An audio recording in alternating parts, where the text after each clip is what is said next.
ధనవంతుడు అనే పదానికి పర్యాయపదం అతడు. సాఫ్ట్వేర్ సామ్రాజ్యపు సృష్టికర్త. ఒకటి కాదు, రెండు కాదు, ఏకంగా 18 సంవత్సరాలు ప్రపంచ ధనవంతుల జాబితాలో మొదటి స్థానంలో నిలిచాడు. ఆయన ఒక రోజుకి 6 కోట్ల రూపాయలు ఖర్చు చేసిన తన ఆస్తి మొత్తం ఖర్చు అవ్వడానికి 218 సంవత్సరాలు పడుతుంది. 5,76,000 కోట్ల రూపాయల ఆస్తితో ఇప్పటికీ ప్రపంచ సంపన్నుల్లో నెంబర్ 1గా ఉన్నాడు. ఆయనే మైక్రోసాఫ్ట్ కంపెనీ అధినేత బిల్ గేట్స్. అంతేకాదు, తనకున్న ఆస్తిలో 95% నిరుపేదలకు దానం చేసి మనసున్న కుబేరుడు అనిపించుకున్నాడు. అసలు కాలేజీ చదువు మధ్యలోనే ఆపివేసిన ఒక కుర్రవాడు ప్రపంచంలోనే అతిపెద్ద సాఫ్ట్వేర్ కంపెనీని ఎలా నిర్మించాడు, అసలు అంత స్థాయికి ఎలా ఎదిగాడో ఈ వీడియోలో తెలుసుకుందాం.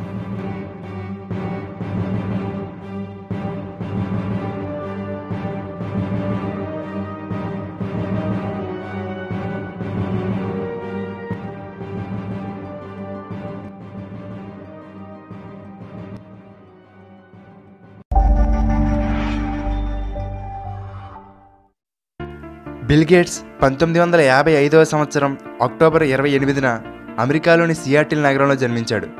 చిన్నప్పటి నుండి లెక్కలన్నా కంప్యూటర్ అన్నా బిల్ గేట్స్కి చాలా ఇష్టం. తనకి 13 ఏళ్ల వయసు ఉన్నప్పుడే ఒక గేమ్కి ప్రోగ్రాం రాశాడు. హై స్కూల్లో చదువుతున్నప్పుడు ఆ స్కూల్ కంప్యూటర్స్ని హ్యాక్ చేసి స్కూల్లోని ఏ క్లాస్ సెక్షన్లో అయితే అందమైన అమ్మాయిలు ఉండేవారో ఆ క్లాసులోకి బిల్ గేట్స్ తన పేరును మార్చుకునేవాడు. అలాగే అందమైన అమ్మాయిల పక్కన తన పేరు వచ్చేలా రోల్ నెంబర్స్ కూడా మార్చేవాడు. బిల్ గేట్స్కి తన పై తరగతికి చెందిన పాల్ అలెన్తో స్నేహం కుదిరింది. పాల్ అలెన్కు కూడా కంప్యూటర్లు అంటే పిచ్చి. ఇద్దరూ కలిసి ఖాళీ దొరికినప్పుడల్లా కంప్యూటర్ మీదే సమయం గడిపేవారు. కొన్ని సాఫ్ట్వేర్ ప్రోగ్రాంలు కూడా రాసేవారు. బిల్ గేట్స్ని లాయర్ చేయాలనేది బిల్ గేట్స్ తల్లిదండ్రుల కోరిక. కానీ బిల్ గేట్స్కి కంప్యూటర్లు అంటే ఇష్టం. ఇక తల్లిదండ్రుల కోరిక మేరకు హార్వర్డ్ యూనివర్సిటీలో చేరాడు. ఒకరోజు బిల్ గేట్స్ అనుకోకుండా పాపులర్ ఎలక్ట్రానిక్స్ అనే ఒక మ్యాగజైన్ని చూశాడు. దాని కవర్ పేజ్ మీద ఆల్టైర్ 8800 అనే ఒక కంప్యూటర్ గురించి ప్రచురించడం జరిగింది. అయితే ఆ కంప్యూటర్ని రన్ చేయడానికి ఒక సాఫ్ట్వేర్ కోసం ఆ కంపెనీ ఎదురు చూస్తుందని బిల్ గేట్స్కి తెలిసింది. స్నేహితులిద్దరికీ ఇదే మంచి సమయం అనిపించింది. ఆల్టైర్ కంపెనీని కలిసి ఆ సాఫ్ట్వేర్ని తాము ఇస్తామని చెప్పారు. దానికోసం ఇద్దరూ కలిసి హార్వర్డ్ కంప్యూటర్ సెంటర్లో 2 నెలల పాటు రాత్రి పగలు కష్టపడి సాఫ్ట్వేర్ని తయారు చేశారు. అది ఆల్టైర్ కంప్యూటర్లో చాలా బాగా పనిచేసింది.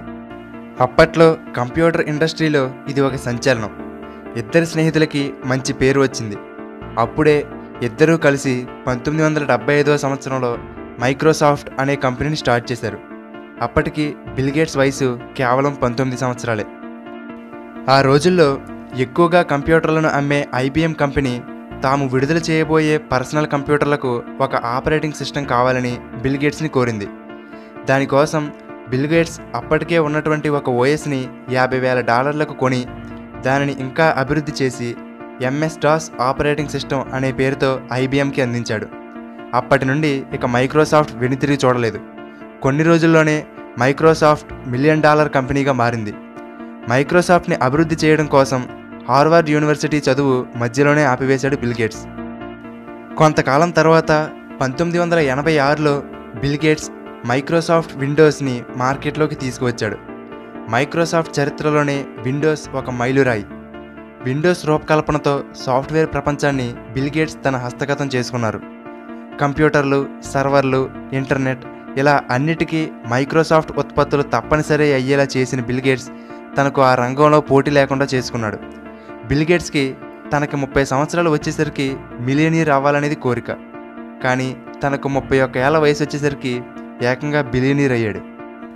అప్పట్లో 95% ఆపరేటింగ్ సిస్టమ్ మార్కెట్ మైక్రోసాఫ్ట్ చేతిలోనే ఉండేది. బిల్ గేట్స్ మార్కెట్లోకి మైక్రోసాఫ్ట్ తప్ప మరే ఆపరేటింగ్ సిస్టమ్ని రాకుండా చేస్తున్నాడని చాలా కంపెనీలు కోర్టుకు వెళ్ళాయి. చాలా కాలం పాటు ఎన్నో కేసులు నడిచాయి. కానీ బిల్ గేట్స్ భయపడలేదు. కొత్తగా ఇంటర్నెట్ అనేది అప్పుడే మార్కెట్లోకి వస్తున్న రోజులవి. ఆ సమయంలో ఇంటర్నెట్ ఎక్స్ప్లోరర్ అనే పేరుతో ఒక సెర్చ్ ఇంజిన్ని స్టార్ట్ చేశాడు. ఇలా ఎప్పటికప్పుడు కొత్త ఆలోచనలతో మైక్రోసాఫ్ట్ని పరుగులు పెట్టించాడు. 1994వ సంవత్సరంలో మైక్రోసాఫ్ట్లోనే పనిచేస్తున్న మిలిండా అనే ఆవిడని పెళ్లి చేసుకున్నాడు బిల్ గేట్స్. క్రమక్రమంగా బిల్ గేట్స్ సంపద పెరుగుతూ వచ్చింది. ఎంత అంటే గత 23 సంవత్సరాల్లో 18 సార్లు బిల్ గేట్స్ ప్రపంచ ధనవంతుల్లో నెంబర్ 1 స్థానంలో నిలిచాడు. ఈ ఏడాది కూడా $88.8 బిలియన్ ఆస్తితో మొదటి స్థానంలోనే ఉన్నాడు. బిల్ గేట్స్ జీవితంలో డబ్బు సంపాదించడం ఒక ఎత్తు అయితే ఆయన చేసే సేవా కార్యక్రమాలు మరో ఎత్తు. తన సంపదను ప్రపంచ మేలు కోసం ఖర్చు చేస్తేనే తన సంపాదనకు సార్థకత చేకూరుతుందని భావించి బిల్ అండ్ మిలిండా గేట్స్ అనే ఫౌండేషన్ని స్టార్ట్ చేసి ప్రపంచవ్యాప్తంగా వ్యవసాయం, ఆరోగ్యం, విద్య అభివృద్ధికి, పేదరిక నిర్మూలనకి కృషి చేస్తున్నాడు. దీనికోసం తన ఆస్తిలో $28 బిలియన్ అంటే 1,80,000 కోట్ల రూపాయలకు పైనే దానం చేశాడు. ఎన్నో దేశాలలో నిరుపేద పిల్లలకు టీకాలను అందించి 50 లక్షల మందికి పైగా పిల్లల ప్రాణాలను కాపాడాడు. ఎంతోమంది జీవితాల్లో వెలుగును నింపాడు. 2035 నాటికి ఈ భూమి మీద ఒక్క పేద దేశం కూడా ఉండకూడదనేది బిల్ గేట్స్ కోరిక. వారసత్వంగా వచ్చిన ఆస్తితో తమ పిల్లలు ఏ కష్టం పడకుండా హాయిగా గడపాలని తల్లిదండ్రులు అనుకుంటారు. కానీ బిల్ గేట్స్ అలా కాదు. తమ పిల్లలు జీవితానికి సంబంధించిన అన్ని పాఠాలు స్వయంగా నేర్చుకోవాలి. పిల్లలు తమ సొంత కాళ్ళ మీద వాళ్ళు నిలబడాలనే ఉద్దేశంతో ఆయనకి అన్ని లక్షల కోట్ల రూపాయల ఆస్తి ఉన్నప్పటికీ తమ పిల్లలు ఒక్కొక్కరికి కేవలం $10 మిలియన్ మాత్రమే చెందేలా వీలునామా రాశాడు.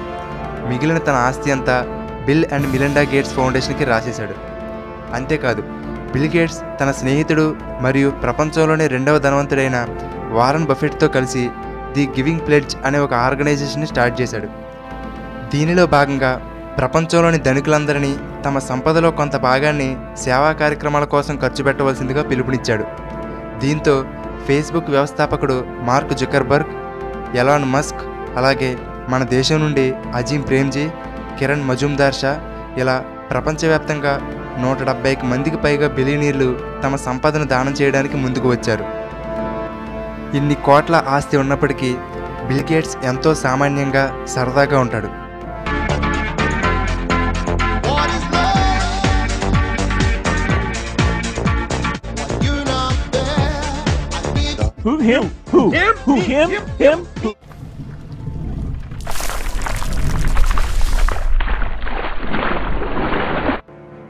ఆయన తన బిజినెస్ కార్పొరేట్ మీటింగ్ల కన్నా పేద ప్రజలు వాళ్ళ ఆరోగ్యం, విద్యను అభివృద్ధి పరిచే పనుల్లోనే ఎక్కువగా పాల్గొంటూ ఉంటాడు.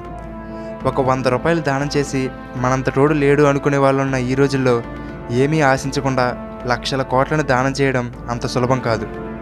ఎక్కడో అమెరికాలో అద్దాల మేడల్లో ఉండే బిల్ గేట్స్కి నైజీరియా, కెన్యా, ఆఫ్రికా వంటి పేద దేశాల్లోని ప్రజల గురించి పట్టించుకోవాల్సిన అవసరం లేదు.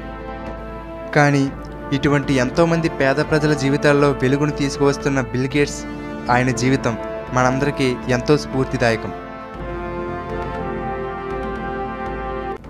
మిమ్మల్ని మీరు ఎప్పుడూ ఇతరులతో పోల్చుకోవద్దు. అలా పోల్చుకుంటే మిమ్మల్ని మీరు అవమానించుకున్నట్టే. నీ దగ్గర డబ్బు ఉంటే నిన్ను నువ్వు మర్చిపోతావు. కానీ అదే నీ దగ్గర డబ్బు లేకపోతే ఈ ప్రపంచం మొత్తం నిన్ను మర్చిపోతుంది. పేదవాడిగా పుట్టడం నీ తప్పు కాదు, కానీ పేదవాడిగా చనిపోతే అది నీ తప్పే. ఓకే ఫ్రెండ్స్, ఈ వీడియో మీకు నచ్చితే లైక్ చేయండి. అలాగే మీ ఫ్రెండ్స్ అందరికీ ఫేస్బుక్, వాట్సాప్ ద్వారా షేర్ చేయండి.